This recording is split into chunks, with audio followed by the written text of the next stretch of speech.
ஓம் சாந்தி.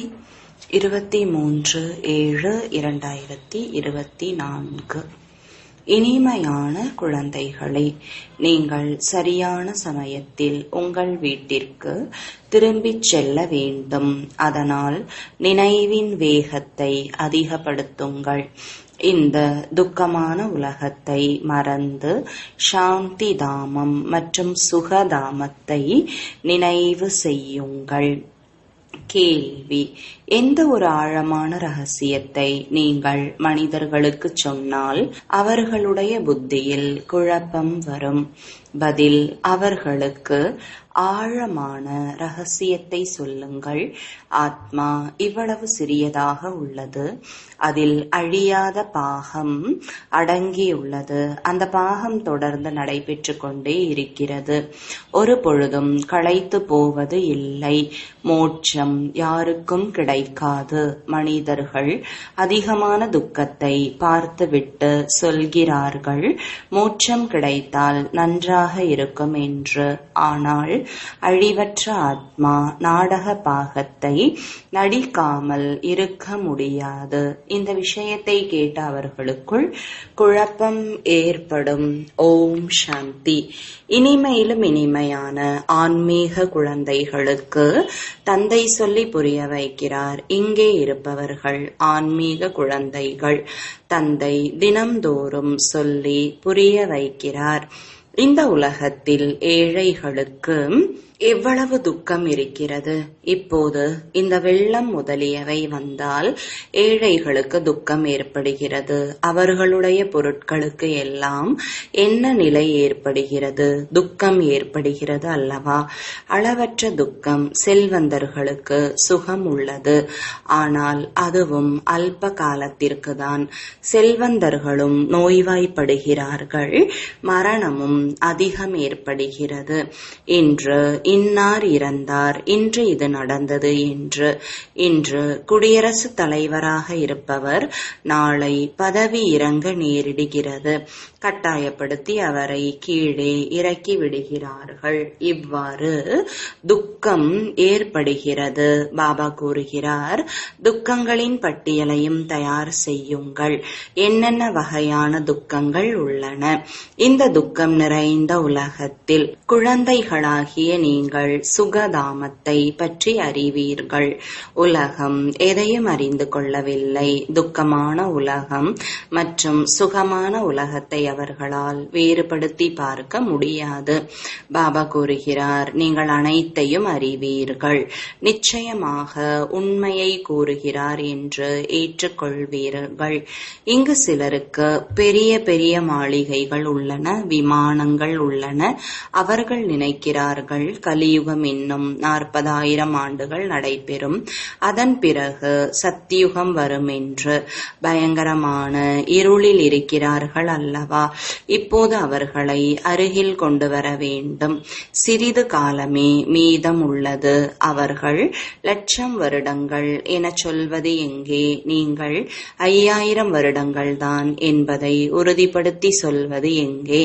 இந்த 5,000 ஆண்டுகளுக்கு பிறகு சக்கரம் திரும்பவும் நடந்தாக வேண்டும். நாடகம் லட்சக்கணக்கான வருடங்கள் எல்லாம் நடைபெறாது. நீங்கள் புரிந்து கொண்டிருக்கிறீர்கள், என்ன நடந்தாலும் அது 5,000 ஆண்டுகளுக்குள் தான் நடைபெறுகிறது. ஆக இங்கே துக்கமான உலகத்தில் நோய்கள் போன்றவை உள்ளன. நீங்கள் முக்கியமான ஒரு சில விஷயங்களை மட்டும் எழுதி வையுங்கள். சொர்க்கத்தில் துக்கத்தின் பெயர் கூட இருக்காது. இப்போது பாபா சொல்லி புரிய வைக்கிறார், மரணம் முன்னாலேயே உள்ளது. அதே கீதையின் கதை நடைபெற்று கொண்டிருக்கிறது. நிச்சயமாக சங்கம யுகத்தில் தான் சத்தியுகம் உருவாகிறது. பாபா கூறுகிறார், நான் ராஜாவுக்கெல்லாம் ராஜாவாக ஆக்குகிறேன் என்றால் நிச்சயமாக சத்தியுகத்தின் ராஜாவாக தான் ஆக்குவேன் அல்லவா? பாபா மிக நல்ல முறையில் புரிய வைக்கிறார். இப்போது நாம் சுகதாமத்திற்கு செல்கிறோம். பாபா நம்மை அழைத்து சென்றாக வேண்டும். யார் நிரந்தரமாக நினைவு செய்கிறார்களோ அவர்கள்தான் உயர்ந்த பதவியை பெறுவார்கள். அதற்காக பாபா யுக்திகளை சொல்லிக்கொண்டே இருக்கிறார். நினைவு யாத்திரையின் வேகத்தை அதிகப்படுத்துங்கள். கும்பமேளாவுக்கும் கூட நேரத்தில் செல்ல வேண்டியுள்ளது. நீங்களும் கூட நேரத்தில் செல்ல வேண்டும். விரைவாக சென்று சேர்ந்து விடுவீர்கள் என்பது இல்லை. விரைவாக செய்வது தனது கையில் இல்லை. இதுவோ நாடகத்தில் விதிக்கப்பட்டுள்ளது. அனைத்து புகழும் நாடகத்திற்கே. இங்கே எத்தனை உயிரினங்கள் துக்கம் கொடுக்கக்கூடியதாக உள்ளன. சத்யுகத்தில் இவை இருப்பது இல்லை. உள்ளுக்குள் சிந்தனை செய்ய வேண்டும். அங்கே இன்னென்ன வசதிகள் இருக்கும். சத்யுகமோ நினைவிற்கு வருகிறது தானே. சத்யுகத்தை பாபா உருவாக்குகிறார். பின்னால் ஞானம் அனைத்தும் சுருக்கமாக புத்தியில் வந்து விடுகிறது. எப்படி விதை எவ்வளவு சிறியது, மரம் எவ்வளவு பெரியதாக உள்ளது. அவைகளோ ஜட பொருட்கள். இது சைத்தன்யம். இதை பற்றி யாருக்கும் தெரியாது. கல்பத்தின் ஆயுள் மிக நீண்டதாக சொல்லிவிட்டார்கள். பாரதம்தான் மிகுந்த சுகத்தை அடைகிறது என்றால் துக்கத்தையும் பாரதம்தான் அடைகிறது. நோய்கள் முதலியனவும் பாரதத்தில்தான் அதிகம். இங்கே மனிதர்கள் கொசுக்களைப் போல மரணமடைகிறார்கள். ஏனென்றால் ஆயுள் சிறியதாக உள்ளது. இங்கே துப்புரவு செய்பவர்களுக்கும் வெளிநாட்டில் துப்புரவு செய்பவர்களுக்கும் இடையில் எவ்வளவு வித்தியாசம் உள்ளது. வெளிநாட்டிலிருந்து அனைத்து கண்டுபிடிப்புகளும் இங்கே வருகின்றன. சத்யுகத்தின் பெயரே பாரடைஸ். அங்கே அனைத்தும் சதோ பிரதானமாக இருக்கும். நீங்கள் அனைத்தையும் காட்சியாக பார்ப்பீர்கள். இப்போது இது சங்கமயுகம். இதில் பாபா அமர்ந்து புரிய வைக்கிறார். புரிய வைத்துக் கொண்டே இருப்பார். புதிய புதிய விஷயங்களை சொல்லிக்கொண்டே இருப்பார். பாபா கூறுகிறார், ஒவ்வொரு நாளும் மிக ஆழமான விஷயங்களை கூறுகிறேன். பாபா இவ்வளவு சிறிய புள்ளியாக உள்ளார் என்பது பற்றி முன்னால் தெரியாது. அவருக்குள் பாகம் முழுவதும் சதா காலத்திற்குமாக நிரம்பியுள்ளது. நீங்கள் நாடக பாகத்தை நடித்து வந்திருக்கிறீர்கள். நீங்கள் யாருக்காவது சொல்வீர்கள் என்றால் புத்தியில் எவ்வளவு குழப்பம் ஏற்படும். இவர்கள் என்ன சொல்கிறார்கள்? இவ்வளவு சிறிய புள்ளியில் முழு பாகமும் அடங்கியுள்ளது. அது தொடர்ந்து நடைபெற்று கொண்டே இருக்கிறது. ஒரு பொழுதும் களைத்து போவது இல்லை. யாருக்கும் இது பற்றி தெரியாது. இப்போது குழந்தைகளாகிய உங்களுக்கு புரிந்து கொண்டே இருக்கிறது. அதாவது அரை கல்பம் சுகம், அரை கல்பம் துக்கம். அதிகமான துக்கத்தை பார்த்துவிட்டுதான் மனிதர்கள் கூறுகிறார்கள், இதைவிட மோட்சம் பெறலாம். நீங்கள் சுகத்தில் அமைதியில் இருக்கும்போது இது போல சொல்ல மாட்டீர்கள். இந்த ஞானம் முழுவதும் இப்போது உங்கள் புத்தியில் உள்ளது. எப்படி பாபா விதையாக இருப்பதால் அவரிடம் முழு மரத்தின் ஞானம் உள்ளது. மரத்தின் மாடல் வடிவம் காட்டப்பட்டு உள்ளது. பெரியதாக காட்ட முடியாது. புத்தியில் முழு ஞானமும் வந்து விடுகிறது. ஆக குழந்தைகளாகிய உங்களுக்கு புத்தி எவ்வளவு விசாலமாக இருக்க வேண்டும். பாபா அதிகமாக சொல்லி புரிய வைக்க வேண்டியுள்ளது. இன்னார் இவ்வளவு காலத்திற்கு பிறகு தங்களது பாகத்தை நடிப்பதற்காக வருகிறார்கள். இது மிக பெரிய நாடகம். இந்த நாடகம் முழுவதையும் ஒருபோதும் யாராலும் பார்க்க கூட இயலாது. முடியவே முடியாது. திவ்ய திருஷ்டியினால் நல்ல பொருள் பார்க்கப்படுகிறது. விநாயகர், ஆஞ்சநேயர் இதெல்லாம் பக்தி மார்க்கத்தினுடையவை. ஆனால் மனிதர்களுக்கு பாவனை வந்துவிட்டால் விட இயலாது. இப்போது குழந்தைகளாகிய நீங்கள் முயற்சி செய்ய வேண்டும். கல்பத்திற்கு முன்பு போல பதவியை அடைவதற்காக படிக்க வேண்டும். நீங்கள் அறிவீர்கள், ஒவ்வொரு ஒவ்வொருவரும் புனர்ஜென்மம் எடுத்தாக வேண்டும். பிறவிகளின் ஏணிப்படியில் எப்படி இறங்கினோம் என்பதை குழந்தைகளாகிய நீங்கள் அறிந்து கொண்டு விட்டீர்கள். யார் அவர்களாகவே புரிந்து கொண்டு விட்டார்களோ அவர்கள் மற்றவர்களுக்கும் சொல்லி புரிய வைப்பார்கள். கல்பத்திற்கு முன்பும் இதையே செய்து இருப்பார்கள். இதுபோலதான் கல்பத்திற்கு முன்பும் கூட மியூசியம் உருவாக்கி குழந்தைகளுக்கு கற்றுக் கொடுத்து இருப்பார்கள். முயற்சி செய்து கொண்டே இருக்கிறார்கள், செய்து கொண்டே இருப்பார்கள். நாடகத்தில் விதிக்கப்பட்டுள்ளது. இதுபோல அநேகர் ஆவார்கள். ஒவ்வொரு தெருவிலும் ஒவ்வொரு வீட்டிலும் இந்த பாடசாலை இருக்கும். தாரணை செய்வதற்கான விஷயம் இது. கேளுங்கள். உங்களுக்கு 2 தந்தையர். அதில் யார் பெரியவர் அவரைதான் அழைக்கிறார்கள். கருணை வையுங்கள், கிருபை செய்யுங்கள் என்று பாபா கூறுகிறார். வேண்டுவதால் எதுவும் கிடைக்காது. நான் வழியை சொல்லிவிட்டேன். நான் வழியை கூறுவதற்காக வருகிறேன். மரம் முழுவதும் உங்கள் புத்தியில் உள்ளது. பாபா எவ்வளவு முயற்சி செய்து கொண்டே இருக்கிறார். இன்னும் சிறிது சமயம்தான் மீதம் உள்ளது. எனக்கு சேவாதாரி குழந்தைகள் வேண்டும். ஒவ்வொரு வீட்டிலும் கீதா பாடசாலை வேண்டும். வேறு சித்திரங்கள் முதலியவற்றை வைக்காதீர்கள். வெளியில் மட்டும் எழுதி போடுங்கள். சித்திரம் இருந்தாலும் இந்த பேட்ஜ் கூட போதுமானது. கடைசியில் இந்த பேட்ஜ் தான் உங்களுக்கு உதவும். இது சமிஞ்சையின் விஷயம். எல்லையற்ற தந்தை அவசியம் சொர்க்கத்தை உருவாக்குவார் என்பது தெரிந்து விடுகிறது. ஆக பாபாவை நினைவு செய்வார்கள். அப்போதுதான் சொர்க்கத்திற்கு செல்வார்கள் அல்லவா? இதை நீங்கள் அறிவீர்கள். நாம் நினைவினால் தூய்மையாவோம். வேறு எந்த வழியும் கிடையாது. சொர்க்கம் தூய்மையான உலகம்.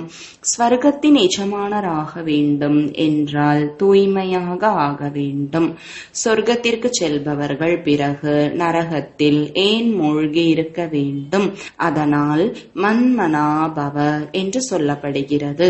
எல்லையற்ற தந்தையை நினைவு செய்வீர்கள் என்றால் பிறகு கடைசி நேரத்தில் நினைவு எப்படியோ அது போன்ற நிலை ஆகிவிடும். சொர்க்கத்திற்கு செல்பவர்கள் விகாரத்தில் செல்ல மாட்டார்கள். பக்தர்கள் அவ்வளவாக விகாரத்தில் போவது இல்லை. துறவிகள் கூட இது போல சொல்ல மாட்டார்கள் தூய்மையாகுங்கள் என்று. ஏனென்றால் அவர்களே திருமணம் செய்து வைக்கிறார்கள். அவர்கள் மாதத்தில் ஒருமுறை விகாரத்தில் செல்லுங்கள் என்று இல்லறத்தை சார்ந்தவர்களுக்கு கூறுவார்கள். பிரம்மச்சாரிகளுக்கு இது போல சொல்ல மாட்டார்கள். நீங்கள் திருமணம் செய்து கொள்ளக்கூடாது என்று. உங்களில் கந்தர்வ விவாகம் செய்கிறார்கள். பிறகு மறுநாளே விளையாட்டை முடித்து விடுகிறார்கள். மாயை மிகவும் கவர்ச்சிக்கிறது. அதுவும் தூய்மையாவதற்கான முயற்சி இப்போதுதான் நடைபெறுகிறது. பிறகு பலன். அங்கு ராவண ராஜ்யமே இல்லை. குற்றமான சிந்தனைகள் இருக்காது. ராவணன் தான் கிரிமினலாக ஆக்குகிறார். சிவபாபா நாகரீகமானவர்களாக ஆக்குகிறார். இதை நினைவு வைக்க வேண்டும். ஒவ்வொரு வீட்டிலும் இந்த வகுப்பு நடந்தால் அனைவரும் சொல்லி புரிய வைப்பவர்களாக ஆகிவிடுவார்கள். ஒவ்வொரு வீட்டிலும் கீதா பாடசாலைகளை உருவாக்கி வீட்டில் உள்ளவர்களை சீர்திருத்த வேண்டும். இதுபோல வளர்ச்சி அடைந்து கொண்டே இருக்கும். சாதாரணமானவர்கள் மற்றும் ஏழைகளை எப்படி நம்முடையவர்களாக ஆக்குவது? பெரிய பெரிய மனிதர்களுக்கு, சின்ன சின்ன மனிதர்களின் சத்சங்கங்களுக்கு வருவதற்கும் கூட வெட்கமாக இருக்கும். ஏனென்றால் கேட்டிருக்கிறீர்கள் அல்லவா, மந்திரத்தால் சகோதர சகோதரிகளாக ஆக்கிவிடுவார்கள் என்று பிறர் கூறுவதை. இது நல்லதுதானே? இல்லறத்தில் எவ்வளவு சச்சரவுகள், குழப்பங்கள், பிறகு எவ்வளவு துக்கமடைகிறார்கள். இது துக்கமான உலகம், அளவற்ற துக்கம். பிறகு அங்கே அளவற்ற சுகம் இருக்கும். நீங்கள் பட்டியல் தயாரிக்க முயற்சி செய்யுங்கள். 25, 30 மிக முக்கியமான துக்கங்களின் விஷயங்களை எழுதுங்கள். எல்லையற்ற பாபாவிடமிருந்து ஆஸ்தி அடைவதற்காக எவ்வளவு கடின முயற்சி செய்ய வேண்டியுள்ளது பாபா இந்த ரதத்தின் மூலம் நமக்கு கூறி புரிய வைக்கிறார். இந்த தாதாவும் மாணவர்தான். தேகதாரிகள் அனைவரும் மாணவர்கள். கற்றுத்தருகிற ஆசிரியர்தான் தேகமற்றவர். உங்களையும் கூட விதேகி ஆக்குகிறார். அதனால் பாபா கூறுகிறார், ஷரீர உணர்வை விட்டுக்கொண்டே செல்லுங்கள். இந்த கட்டிடங்கள் முதலியன எதுவுமே மிஞ்சி இருக்காது. அங்கு அனைத்தும் புதியதாக கிடைக்கும். கடைசியில் உங்களுக்கு காட்சிகள் கிடைக்கும். இதை அறிவீர்கள். அந்த பக்கம் அதிகமாக விநாசமாகிவிடும். அணுகுண்டுகள் மூலமாக இங்கே இரத்த ஆறுகள் ஓடும். இதில் நேரம் பிடிக்கும். இங்கே நடைபெற போகிற மரணங்கள் மிக மோசமாக இருக்கும். இது அழியாத கண்டம். உலக வரைபடத்தில் பார்த்தால் இந்துஸ்தான் ஒரு மூலையில் இருப்பதாக தோன்றும். நாடகப்படி இங்கே அதன் அறிகுறி வருவதே இல்லை. இங்கே இரத்த நதிகள் ஓடும். இப்போது அதற்கான ஏற்பாடுகளை செய்து கொண்டிருக்கிறார்கள். கடைசியில் இவர்களுக்கு வெடிகுண்டுகளையும் கடன் கொடுக்கலாம். மற்றபடி வீசியதும் உலகத்தை அழிக்கக்கூடிய அந்த வெடிகுண்டுகளை இவர்களுக்கு கடன் தரமாட்டார்கள். லேசான தரமுடைய வெடிகுண்டுகளை மட்டுமே கொடுப்பார்கள். வேலைக்கு உபயோகமாகிற பொருட்களை கொடுக்க மாட்டார்கள். அழிவு கல்பத்திற்கு முன்பு போலவே நடந்தாக வேண்டும். புதிய விஷயம் அல்ல. அநேக தர்மங்களின் அழிவு, ஒரு தர்மத்தின் ஸ்தாபனை. பாரத கண்டம் ஒரு பொழுதும் அழியாது. சிறிதளவு மீதம் இருக்கும். அனைவருமே இறந்துவிட்டால் பிறகு பிரளயமாகிவிடும். உங்களுக்கு அளவற்ற மரியாதை இருக்கும். இப்போது அவ்வளவு மரியாதை இல்லை. அதனால்தான் குறைந்த எண்ணிக்கையில் தேர்ச்சி அடைகிறார்கள். புத்தியில் வருவது இல்லை.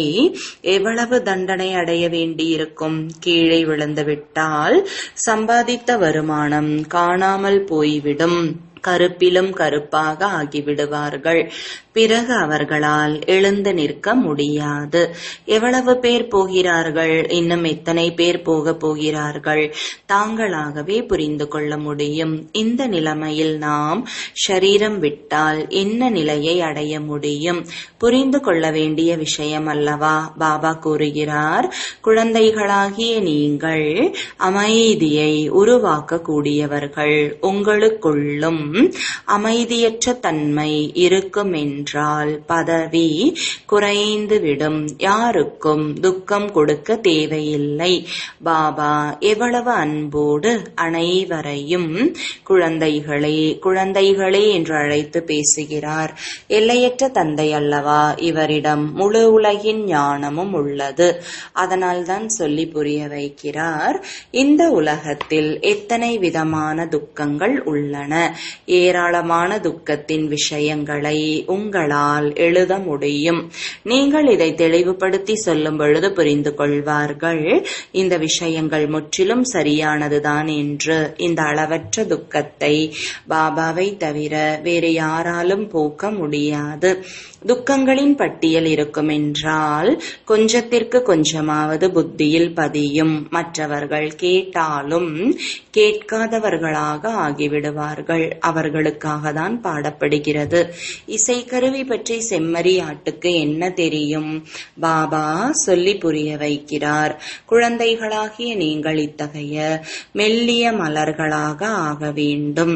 எந்த ஒரு அமைதியற்ற தன்மையோ அழுக்கோ இருக்கக்கூடாது.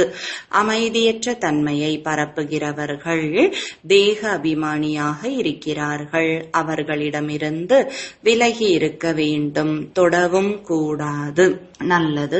இனிமையிலும் இனிமையான வெகு காலம் கழித்து காணாமல் கண்டெடுக்கப்பட்ட செல்லமான குழந்தைகளுக்கு தாயும் தந்தையும் ஆகிய பாப்தாதாவின் அன்பு நினைவுகளும் காலை வணக்கங்களும். ஆன்மீக குழந்தைகளுக்கு ஆன்மீக தந்தையின் வணக்கங்கள். ஆன்மீக தந்தைக்கு ஆன்மீக குழந்தைகளின் அன்பு நினைவுகளும் வணக்கங்களும். தாரணைக்கான முக்கிய சாரம். முதலாவது, எப்படி கற்றுத்தருகிற ஆசிரியர் தேகமற்றவராக இருக்கிறாரோ அவருக்கு தேக உணர்வு இல்லையோ அதுபோல தேகமற்றவர் ஆகிவிட வேண்டும். ஷரீர உணர்வை விட்டுக்கொண்டே செல்ல வேண்டும். குற்ற பார்வை அதை மாற்றி நாகரிகமான பார்வையுடைய கண்களாக ஆக்கிவிட வேண்டும். இரண்டாவது, தனது புத்தியை விசாலமானதாக ஆக்க வேண்டும். தண்டனைகளிலிருந்து தப்புவதற்கு பாபாவிற்கும் படிப்பிற்கும் மதிப்பளிக்க வேண்டும். ஒரு பொழுதும் துக்கம் கொடுக்க கூடாது. அமைதியற்ற தன்மையை பரப்பக்கூடாது. வரதானம்.